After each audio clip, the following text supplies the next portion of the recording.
எனக்கு ஏபிசிடி சொல்லி தருவாங்க. 1 2 3 சொல்லி தருவாங்க. ரெண்டு தான் சொல்லி தருவாங்க. வேற என்ன? வேற அவ்வளவுதான். ஏபிசிடி சொல்ல பார்க்கலாம்.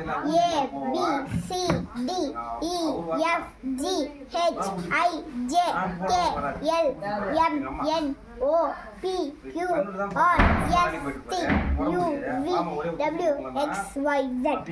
வேற என்ன பாட்டு பாட தெரியுமா? நல்லா சாப்பிடுவியா? வீட்டில் அழுவியா? இல்லை வாயில் பேசணும், உங்கள் தலையாட்டக்கூடாது. நீ சொல்லு.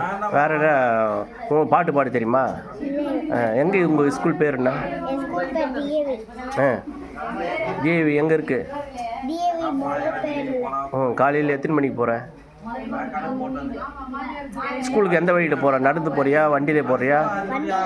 என்ன வண்டி? வேன். காலையில் கரெக்டாக ரெடி ஆகிடுவியா? இன்னும் சொல்லக்கூடாது. ரெடி ஆகிடுவேன், சாப்பிடுவேன், கிளம்புவேன், ரெடி ஆகி கிளம்பிடுவேன். நான் அழமாட்டேன். சூப்பர். டன்.